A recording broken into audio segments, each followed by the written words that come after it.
Hello everyone. आज हम लोग देखेंगे करंट अफेयर मॉक टेस्ट का सेट नंबर 15 जो कि बिहार दरोगा 1799 पोस्ट, बीपीएससी एईडीओ, बीएसएससी सीजीएल या किसी भी स्टेट पीसीएस के लिए like BPSC 72, UP PCS prelims 2026 के लिए इम्पॉर्टेंट है। तो आते हैं पहले क्वेश्चन पे।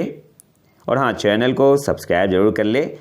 कौन सा राज्य सैटेलाइट ब्रॉडबैंड के लिए एलोन मस्क के स्टारलिंक के साथ साझेदारी को औपचारिक रूप देने वाला पहला भारतीय राज्य बन गया है? तो कौन सा राज्य है? आपका महाराष्ट्र है। ऑप्शन ए आपका यहाँ पे सही आंसर होगा।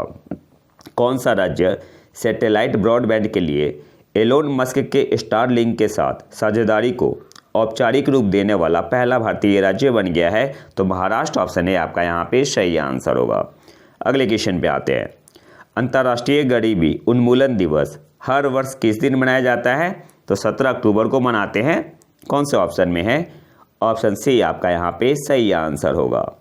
अंतर्राष्ट्रीय गरीबी उन्मूलन दिवस हर वर्ष किस दिन मनाया जाता है? 17 अक्टूबर को। 2025 की थीम क्या है? Ending social and institutional maltreatment by ensuring respect and effective support for families। तो ये थीम भी इंपॉर्टेंट है, थीम भी आपसे एग्जाम में पूछ सकता है, स्टेटमेंट बेस्ड क्वेश्चन में आ सकता है। अगले क्वेश्चन पे आते हैं। प्रवेग डायनेमिक्स द्वारा विकसित भारत के पहले रक्षा इलेक्ट्रिक वाहन का नाम क्या है? तो वीर नाम है, VEER। ऑप्शन बी आपका यहाँ पे सही आंसर होगा। ये आपसे एग्जाम में ऐसे भी पूछ सकता है कि जो भारत का पहला रक्षा इलेक्ट्रिक वाहन है जिसका नाम है वीर, इसे किस कंपनी द्वारा डेवलप किया गया है, विकसित किया गया है? तो आंसर क्या होगा? प्रवेग डायनेमिक्स के द्वारा। तो ऐसे भी आपसे एग्जाम में क्वेश्चन पूछ सकता है। अगले क्वेश्चन पे आते हैं। लीप 1 किस भारतीय अंतरिक्ष तकनीक स्टार्टअप का पहला वाणिज्यिक उपग्रह मिशन है? तो आपका ध्रुव स्पेस का है। ऑप्शन ए आपका यहाँ पे सही आंसर होगा। लीप 1 किस भारतीय अंतरिक्ष तकनीक स्टार्टअप का पहला वाणिज्यिक उपग्रह मिशन है? तो ध्रुव स्पेस। ऑप्शन ए आपका यहाँ पे सही आंसर होगा। और इसे स्पेस एक्स के फाल्कन 9 रॉकेट से लॉन्च किया गया था। ये भी याद रखना है। अब इसे थोड़ा डिटेल में देख लेते हैं। भारतीय अंतरिक्ष तकनीक स्टार्टअप ध्रुव स्पेस ने अपना पहला वाणिज्यिक उपग्रह मिशन नाम क्या है? लीप 1 लॉन्च करने के लिए तैयार है, मतलब हो गया है। लीप 1 AI कृत्रिम बुद्धिमत्ता यानी आर्टिफिशियल इंटेलिजेंस और पृथ्वी अवलोकन के लिए पेलोड ले जाएगा। यह स्वदेशी रूप से विकसित P30 उपग्रह प्लेटफॉर्म का उपयोग करता है। तो इस पॉइंट को भी आपको याद रखना है, जिसे जनवरी 2024 में लीप TD मिशन के दौरान इसरो के PSLV C58 पर अंतरिक्ष योग्यता प्राप्त हुई थी। और ये जो आपका मिशन है लीप 1, इस मिशन को ध्रुव स्पेस, अकूला टेक ऑस्ट्रेलिया का है और एस्पर सैटेलाइट्स ऑस्ट्रेलिया का, ये दोनों है, द्वारा संयुक्त रूप से विकसित किया गया है। तो ये सारे की पॉइंट है, कहीं से भी आपसे एग्जाम में क्वेश्चन पूछ सकता है या स्टेटमेंट बेस्ड अगर पूछेगा तो डाल सकता है। अगले क्वेश्चन पे आते हैं। QS एशिया यूनिवर्सिटी रैंकिंग 2026 में कौन सा संस्थान लगातार दूसरे वर्ष देश का शीर्ष रैंक वाला संस्थान है, जो इस वर्ष 59वें स्थान पे रहा? तो ये आपका IIT दिल्ली है। कौन सा है? IIT दिल्ली है। ऑप्शन डी आपका यहाँ पे सही आंसर होगा। हालांकि डाउन हुआ है, 2025 में रैंक कितनी थी? 44, और 2026 का जो आया हुआ है QS एशिया यूनिवर्सिटी रैंकिंग 2026, तो इसमें आपका 59 हो गया है, लेकिन देश का टॉप है। तो अगर देश की बात करें तो पहले स्थान पे है IIT दिल्ली, और अगर पूरे एशिया यूनिवर्सिटी रैंकिंग देखें तो 59 पे है। फिर आपका सेकंड पे है IISc बेंगलोर और इसकी रैंक है 64। तीसरे पे आपका IIT मद्रास आता है, 70 रैंक है। इसके बाद आपका IIT बॉम्बे 71 रैंक है, IIT Kanpur 77, IIT Kharagpur 77, Delhi university 95, और आपका ये कौन सा है? चंडीगढ़ यूनिवर्सिटी 109, IIT रुड़की 114 और IIT गुवाहाटी 115। तो हमें बस टॉप याद रखना है। IIT दिल्ली आपका देश में टॉप पे है और आपका ओवरऑल कितने हैं? 59 रैंक पे है, और IISc 64 पे। और पहले स्थान पे कौन है?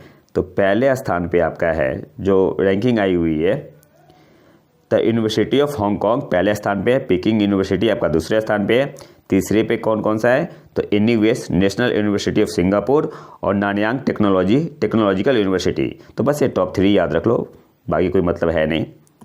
अगले क्वेश्चन पे आते हैं।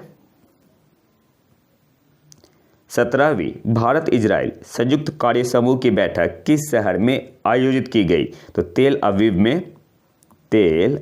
में। ऑप्शन सी आपका यहाँ पे सही आंसर होगा, इजराइल का शहर है। 17वीं भारत इजराइल संयुक्त कार्य समूह की बैठक किस शहर में आयोजित की गई, तेल अवीव। ऑप्शन सी आपका यहाँ पे सही आंसर होगा। और डिफेंस टाई हुआ है इन दोनों देशों के बीच में, MOU साइन हुआ है इंडिया और इजराइल के बीच में, तो ये भी याद रखना है। अगले क्वेश्चन पे आते हैं। हाल ही में किस देश के एक उच्च स्तरीय प्रतिनिधिमंडल ने दीनदयाल अंत्योदय योजना, राष्ट्रीय ग्रामीण आजीविका मिशन DAY/NRLM का अध्ययन करने के उद्देश्य से भारत की 1 सप्ताह की यात्रा पूरी की है? तो आपका कौन सा देश है, इथोपिया है। ऑप्शन ए आपका यहाँ पे सही आंसर होगा। हाल ही में किस देश के एक उच्च स्तरीय प्रतिनिधिमंडल ने दीनदयाल अंत्योदय योजना, राष्ट्रीय ग्रामीण आजीविका मिशन का अध्ययन करने के उद्देश्य से भारत की 1 सप्ताह की यात्रा पूरी की है? इथोपिया भी इसे अडॉप्ट करेगा, तो ऑप्शन ए आपका यहाँ पे सही आंसर हो जाएगा, इथोपिया। और ये जो आपका भारत का फ्लैगशिप प्रोग्राम है दीनदयाल अंत्योदय योजना, राष्ट्रीय ग्रामीण आजीविका मिशन, किसके लिए है, तो poverty elevation and women's economic empowerment के लिए है। ये भी याद रखना है, गरीबी उन्मूलन के लिए और महिलाओं की जो आर्थिक सशक्तिकरण है इसके लिए है। इसे शुरू कब किया गया था, तो भारत के ग्रामीण विकास मंत्रालय ने ग्रामीण क्षेत्रों में स्वरोजगार और महिला सशक्तिकरण को बढ़ावा देने के लिए जून 2011 में दीनदयाल अंत्योदय योजना, राष्ट्रीय ग्रामीण आजीविका मिशन की शुरुआत की थी। और इथोपिया का आपका है productive safety net program, PSNP। Ethiopia का productive safety net program Africa के सबसे बड़े सामाजिक सुरक्षा कार्यक्रमों में से एक है और इसे 2005 में शुरू किया गया था। अब आपसे एग्जाम में पूछ सकता है कि जो प्रोडक्टिव सेफ्टी नेट प्रोग्राम है ये आपका किस देश का है, किस देश का सामाजिक सुरक्षा कार्यक्रम है, तो आंसर क्या होगा, इथोपिया का। कब शुरू किया गया था, 2005 में। और जो आपका NRLM है, नेशनल रूरल लाइवलीहुड मिशन, ये आपका इंडिया का है, ये आपका इंडिया का है। और PSNB ये आपका इथोपिया का है, प्रोडक्टिव सेफ्टी नेट प्रोग्राम। इन दोनों को सपोर्ट कौन करता है, तो वर्ल्ड बैंक, विश्व बैंक करता है इन दोनों को सपोर्ट, जो दोनों प्रोग्राम है आपका NRLM एंड PSNP को। अगले क्वेश्चन पे आते हैं। रेमन मैग्सेसे पुरस्कार प्राप्त करने वाला पहला भारतीय गैर लाभकारी संगठन कौन है, तो क्या नाम है, एजुकेट गर्ल्स। ऑप्शन बी आपका यहाँ पे सही आंसर होगा। और ये मोस्ट इंपॉर्टेंट क्वेश्चन है, पूछेगा एग्जाम में। रेमन मैग्सेसे पुरस्कार प्राप्त करने वाला पहला भारतीय गैर लाभकारी संगठन कौन है, नॉन प्रॉफिट ऑर्गेनाइजेशन, तो एजुकेट गर्ल। पूरा नाम है foundation to educate girls globally, और इसे हम लोग एजुकेट गर्ल्स के नाम से जानते हैं। सम्मानित किया गया है 2025 के रेमन मैग्सेसे अवार्ड से, और यह पहला भारतीय गैर लाभकारी संगठन बना है। नाम क्या है, एजुकेट गर्ल्स। 2015 में एजुकेट गर्ल्स ने शिक्षा के क्षेत्र में विश्व का पहला डेवलपमेंट इम्पैक्ट बॉन्ड लॉन्च किया, जो एक परिणाम संबंध वित्त पोषण मॉडल है। तो ये भी आपसे पूछ सकते हैं कि विश्व का पहला डेवलपमेंट इम्पैक्ट बॉन्ड किसने लॉन्च किया था, तो एजुकेट गर्ल्स ने। कौन सी ईयर में, 2015 में। 3 लोगों को दिया गया है। तो एक तो आपका भारत का हो गया एजुकेट गर्ल्स, जो कि NGO है, नॉन प्रॉफिट ऑर्गेनाइजेशन है। इसके अलावा मालदीव की है शाहीन अली, किस देश की है, मालदीव की है। और दूसरे है फिलीपींस के हैं, जिनका नाम है फ्लेवियानो एंटोनियो एल विलानुएवा। ठीक है, तो इतना लंबा याद करने की जरूरत नहीं है, सिंपली फ्लेवियानो एंटोनियो याद रखना है आपको। किस देश के है, फिलीपींस के है। तो याद रखना है, आपसे मैच करने के लिए पूछतेगा या पूछतेगा किसे मिला है, तो ये 3 नाम आपको याद रखना है। अगले क्वेश्चन पे आते हैं। महिलाओं के खिलाफ हिंसा से निपटने के लिए किस राज्य ने GBV सॉल्व प्रोजेक्ट शुरू किया है, तो मिजोरम ने। ऑप्शन है आपका यहाँ पे सही आंसर होगा, मिजोरम ने। यहाँ पे GBV का मतलब क्या हुआ, जेंडर बेस्ड वायलेंस, ये भी याद रखना है, जेंडर बेस्ड वायलेंस। किस राज्य में किया गया है? तो मिजोरम में किया गया है। और इस प्रोजेक्ट को कौन ले रहा है? तो jointly taken by the Aparajita and JPAL South Asia, ये भी याद रखना है। और इसे इम्प्लीमेंट कौन करेगा? तो it will be implemented in the state by the mission. अगले क्वेश्चन पे आते हैं। implemented in the state by the mission foundation movement। ठीक है, अगले क्वेश्चन पे आते हैं। निम्नलिखित में से कौन सा कथन सही है? पहला क्या है? जो इमिशन गैप रिपोर्ट है, उत्सर्जन अंतराल रिपोर्ट यूएनडीपी द्वारा प्रकाशित एक वार्षिक रिपोर्ट है, तो ये गलत हो गया। यहाँ पे क्या होगा? यूएनईपी के द्वारा, यूएनईपी के द्वारा, इसलिए आपका पहला गलत है। दूसरा क्या है? वैश्विक ग्रीन हाउस गैस उत्सर्जन 2024 में 2.3% बढ़कर रिकॉर्ड 57.7 गीगाटन CO2 इक्विवेलेंट समतुल्य तक पहुंच जाएगा, जिससे भारत में उत्सर्जन में साल दर साल सबसे बड़ी वृद्धि दर्ज की गई है। तो हाँ, ये आपका सही है। और अभी जो रिपोर्ट आया हुआ था इमिशन गैप रिपोर्ट यूएनईपी के द्वारा, उसमें आपका दिया गया है। तीसरा आपका स्टेटमेंट क्या है? उत्सर्जन अंतराल रिपोर्ट 2025 में 2100 तक, ये आपका ईयर है, वर्ष है, 2100 तक 2.8 डिग्री सेंटीग्रेड वैश्विक तापमान वृद्धि का अनुमान लगाया गया है। तो हाँ, तीसरा भी आपका सही है। तो सेकंड एंड थर्ड सही है। कौन सा ऑप्शन सही हो जाएगा? ऑप्शन डी आपका यहाँ पे सही आंसर होगा। अब यहाँ पे देख सकते हैं जो ग्रीन हाउस गैस इमिशन है, global green house gas emission rose 2.3% in 2024 to reach a record 57.7 gigaton of CO2 equivalent। तो पहला स्टेटमेंट का सही था, with India recording the largest year on year increase in emission. तो जो year on year increase हो रहा है, तो इंडिया में लार्जेस्ट है। इंडिया के बाद आपका आता है चाइना, फिर रसिया आपका आता है, फिर इंडोनेशिया, फिर अमेरिका। और ये जो आपका यूनाइटेड नेशन का रिपोर्ट है उसके अकॉर्डिंग है। अगर हम लोग प्रति व्यक्ति उत्सर्जन की बात करें तो अमेरिका, रूस, चीन और यूरोपीय संघ में प्रति व्यक्ति उत्सर्जन 6.4 टन CO2 इक्विवेलेंट के वैश्विक औसत से अधिक बना हुआ है, जबकि भारत और इंडोनेशिया इससे नीचे है। तो यहाँ से स्टेटमेंट बेस्ड क्वेश्चन पूछ सकता है। तो भारत और इंडोनेशिया जो वैश्विक औसत से अधिक बना है या कम? तो कम है। और वैश्विक औसत से अधिक कौन है प्रति व्यक्ति उत्सर्जन में? तो अमेरिका है, रूस है, चीन है और यूरोपीय संघ है। रिपोर्ट किसने दिया है? यूएनईपी ने दिया है। अगले क्वेश्चन पे आते हैं। कोलिंस डिक्शनरी ने किस शब्द को 2025 के लिए वर्ड ऑफ द ईयर चुना है? वाइब कोडिंग ऑप्शन है आपका यहाँ पे सही आंसर होगा। और जो आपका वाइब कोडिंग है, ये क्या है? A form of software development that involves turning natural language into computer code. और क्या यूज करता है? By using artificial intelligence.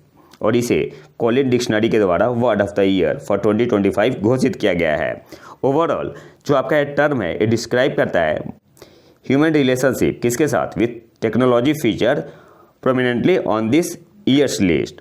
अगले क्वेश्चन पे आते हैं। किस महीने को क्रॉनिक ऑब्स्ट्रक्टिव पल्मोनरी डिजीज जागरूकता माह के रूप में नामित किया गया है? तो ये आपका सर्दी में होता है, नवंबर में। ऑप्शन सी आपका यहाँ पे सही आंसर होगा। किस महीने को क्रॉनिक ऑब्स्ट्रक्टिव पल्मोनरी डिजीज जागरूकता माह के रूप में नामित किया गया है? तो नवंबर को। ऑप्शन सी आपका यहाँ पे सही आंसर होगा। और इस टाइप के क्वेश्चन एग्जाम में पूछता है, तो आपको याद रखना है नवंबर माह। अगले क्वेश्चन पे आते हैं। EdelGive Hurun India philanthropy list 2025 में कौन शीर्ष पर है? तो आपका शिव नादार एंड फैमिली ऑप्शन है आपका यहाँ पे सही आंसर होगा। और 2025 में जो आपका दान दिया गया है वो कितने का है? 10,380 करोड़। ये भी याद रखना है, डोनेशन है 2025 में। तो आपका कितने का है? 10,380 करोड़। टॉप पे कौन है? Shiv Nadar and family. और सेकंड पे है, पहले पे Shiv Nadar and family, second पे मुकेश अंबानी एंड फैमिली, तीसरे पे बजाज फैमिली, चौथे पे कुमार मंगलम बिरला एंड फैमिली। तो ये चार नाम इंपॉर्टेंट है, तो आपको बस फर्स्ट एंड सेकंड याद रखना है। अगले क्वेश्चन पे आते हैं। हैदराबाद में जन्मी गजाला हाशमी अमेरिका के किस राज्य की पहली भारतीय अमेरिकी लेफ्टिनेंट गवर्नर बनी है? तो वर्जीनिया। ऑप्शन बी आपका यहाँ पे सही आंसर होगा। और ये आपका मोस्ट इंपॉर्टेंट क्वेश्चन है। हैदराबाद में जन्मी गजाला हाशमी अमेरिका के किस राज्य की पहली भारतीय अमेरिकी लेफ्टिनेंट गवर्नर बनी है? तो वर्जीनिया की। ऑप्शन बी आपका यहाँ पे सही आंसर होगा। और ऐसा बनने वाली ये पहली साउथ एशियन अमेरिकन और पहली इंडियन ओरिजिन वुमेन है। किस पार्टी से है? तो डेमोक्रेट है। अगले क्वेश्चन पे आते हैं। कार्तिक नाच महोत्सव मुख्य रूप से किस राज्य में मनाया जाता है? तो नेपाल में। 10 दिन का आपका ये कल्चरल फेस्टिवल होता है नेपाल में। और कहाँ मनाया गया? नेपाल में, ललितपुर में। तो ऑप्शन ए आपका यहाँ पे सही आंसर होगा। अगले क्वेश्चन पे आते हैं। लिथुआनाई उपन्यास द लास्ट डे के लेखक कौन है, जिसका हाल ही में साहित्य अकादमी द्वारा हिंदी में अनुवाद किया गया था? तो जारोस्लाव मेलनिकस। ऑप्शन बी आपका यहाँ पे सही आंसर होगा। और ये इंपॉर्टेंट क्वेश्चन है। लिथुआनाई उपन्यास द लास्ट डे के लेखक कौन है, जिसका हाल ही में साहित्य अकादमी द्वारा हिंदी में अनुवाद किया गया था? तो द लास्ट डे के लेखक कौन है? जारोस्लाव मेलनिकस। ऑप्शन बी आपका यहाँ पे सही आंसर होगा। अगले क्वेश्चन पे आते हैं। डिजिटल वित्तीय परिवर्तन के लिए वैश्विक मानक स्थापित करते हुए आधिकारिक तौर पर दुनिया का पहला कैशलेस देश कौन सा बन गया है? तो ये आपका स्वीडन बना है। ऑप्शन डी आपका यहाँ पे सही आंसर होगा। अगले क्वेश्चन पे आते हैं। अक्टूबर 2025 में विश्व खाद्य पुरस्कार फाउंडेशन द्वारा किस भारतीय शेफ को शीर्ष कृषि खाद्य पायनियर के रूप में सम्मानित किया गया? तो संजीव कपूर को। ऑप्शन ए आपका यहाँ पे सही आंसर होगा। बस इतना याद रखना है, ज़्यादा नहीं। अक्टूबर 2025 में विश्व खाद्य पुरस्कार फाउंडेशन द्वारा किस भारतीय शेफ को शीर्ष कृषि खाद्य पायनियर के रूप में सम्मानित किया गया? तो संजीव कपूर को। ऑप्शन ए आपका यहाँ पे सही आंसर होगा। अगले क्वेश्चन पे आते हैं। उत्तर प्रदेश के किस शहर को 2025 में UNESCO creative city of gastronomy घोषित किया गया है? तो लखनऊ को। ऑप्शन सी आपका यहाँ पे सही आंसर होगा। इसे जनवरी 2025 में नामित किया गया था भारत की तरफ से। और ये घोषणा कहाँ पे हुई है? तो जो आपका 43वां सेशन था यूनेस्को जनरल कॉन्फ्रेंस का, कहाँ पे? उज्बेकिस्तान में। तो वहाँ पे इसे घोषित किया गया था। और आखिरी क्वेश्चन पे आते हैं। भारत में कौन सा राज्य अत्यधिक गरीबी उन्मूलन करने वाला पहला राज्य बन गया है? ये इसे ऐसे बोल सकते हैं कि उस राज्य ने घोषित किया है। तो केरल ने घोषित किया है कि केरल देश का पहला राज्य बन गया है जो अत्यधिक गरीबी उन्मूलन जिसने किया है, मतलब कंप्लीट, वहाँ पे कोई भी अत्यधिक गरीब नहीं है। तो केरल ने किया। ऑप्शन बी आपका यहाँ पे सही आंसर होगा। हालांकि जो अपोजिशन है वो बोल रही कि केवल पब्लिसिटी स्टंट है। तो यहाँ पे ऑप्शन बी आपका यहाँ पे सही आंसर होगा। तो ये तो था हमारा आज का लेक्चर। अगर आपको इसका PDF चाहिए तो आप हमारे टेलीग्राम चैनल प्रतीक IQ करंट अफेयर को ज्वाइन कर सकते हैं। और अगर वीडियो पसंद आए तो लाइक करें और चैनल को सब्सक्राइब जरूर कर ले। मिलते हैं नए वीडियो में नए टॉपिक के साथ। तब तक के लिए नमस्कार। जय हिंद।